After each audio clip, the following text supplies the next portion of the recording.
नमस्कार दोस्तों। शियाटिका पर बनाए गए मेरे पिछले वीडियो में आपने देखा होगा कि शियाटिका जो है दो कारणों से हो सकती है। एक तो मुख्यतः डिस्क की वजह से होती है, लेकिन डिस्क के अलावा भी डिस्क की प्रॉब्लम ना भी हो तो भी शियाटिका जैसा सिम्टम हो जाता है। और ऐसे में मुख्य कारण होता है पायरिफॉर्मिस मसल का टाइट हो जाना या पायरिफॉर्मिस मसल्स का खिंच जाना।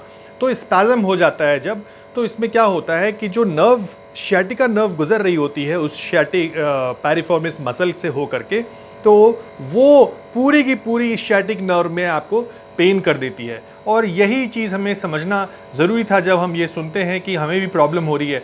एक तो सबसे पहली बात कि अगर वो डिस्क की वजह से हो रही है और शियाटिक नर्व डिस्टर्ब हो रही है, तो स्ट्रेट लेग रेज टेस्ट एक होता है जिसको कि आप सर्च करके देख सकते हैं कि कैसे किया जाता है। और ये बिल्कुल पैसिव करना चाहिए। अगर एक्यूट पेन शुरू हो गया है तो पैसिवली कोई करे और ये बता सकता है कि ये शियाटिक नर्व का पेन जो हो रहा है, शियाटिका जो हो रहा है, वो डिस्क की वजह से हो रहा है या फिर मसल्स में फंस करके, मसल्स में एक तरह से कंस्ट्रिक्ट हो करके, एंट्रैप हो करके पेन हो रहा है। तो मैं आज जो बात करने वाला हूँ वो पायरिफॉर्मिस सिंड्रोम के बारे में बात कर रहा हूँ, जिसमें कि पायरिफॉर्मिस मसल की वजह से कैसे शियाटिका हो सकता है और उसके लिए क्या करना चाहिए, क्या टिप्स हैं जिससे वो बचा जा सकता है, जिससे आप शियाटिका के प्रॉब्लम से बच सकते हैं जो पायरिफॉर्मिस सिंड्रोम से हो रहा है। देखिए, सबसे ज़रूरी है इसको ये समझना कि ये प्रोलॉन्ग सिटिंग की वजह से होता है या ओवर यूज़, जो एथलीट लोग जो हैं ओवर यूज़ करते हैं, वॉक करते हैं। एक वीडियो आप देखेंगे अभी, इसमें आप देख रहे हैं कि जब भी हिप जॉइंट एक्सटेंशन में जाता है, हिप जॉइंट के एक्सटेंशन में जाने का मतलब हो गया कि जब हिप सीधा है और अगर ये पीछे की तरफ जा रहा है, खड़े होने की दिशा में बैकवर्ड जा रहा है, सो उसको हम लोग हिप एक्सटेंशन बोलते हैं। और हिप जब ऊपर की तरफ अपनी तरफ आ रहा है, ये थाई बोन, तो वो हिप फ्लेक्शन कहलाता है। तो चलते वक्त जब हिप एक्सटेंशन होता है तो पायरिफॉर्मिस मसल का ही काम है हिप को एक्सटेंशन में लाना। तो जब हम ये एक्टिविटी ओवर यूज़ करते हैं, चलना, एथलेटिक बहुत ज़्यादा चलने से भी ये प्रॉब्लम हो सकती है या ओवर यूज़ एथलेटिक एक्टिविटी में हो सकती है। तो हमें ओवर प्रोलॉन्ग सिटिंग से बचना चाहिए और वो एक्टिविटी आइडेंटिफाई करनी चाहिए जिसकी वजह से ये प्रॉब्लम हो रही है। तो टिप्स में सबसे इंपॉर्टेंट है वार्म अप होना, और दूसरा है जो भी प्रोवोकिंग एक्टिविटी है उसको रोकना।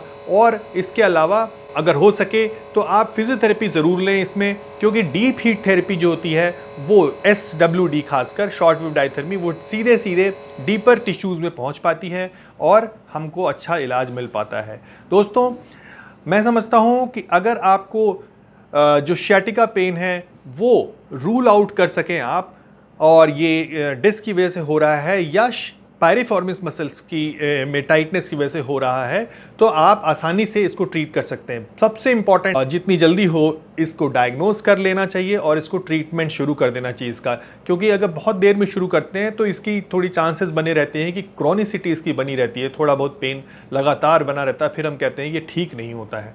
तो दोस्तों, इसी टिप के साथ मैं आज आपसे लूँगा विदा।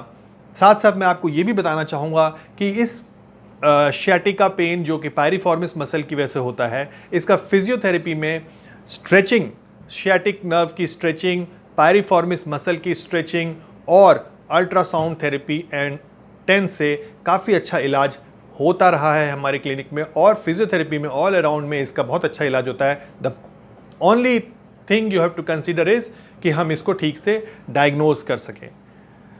आप मेरा चैनल अगर अभी तक सब्सक्राइब नहीं किए तो जरूर सब्सक्राइब कर दीजिए, बेल आइकन दबा दीजिए और लाइक करके अपने दोस्तों में शेयर कर दीजिए, ताकि वो भी इस प्रॉब्लम के बारे में जान सकें और अपने लिए और अपने परिजनों के लिए नई जानकारी दे सकें, जिससे वो जल्दी ठीक हो सकते हैं घर बैठे।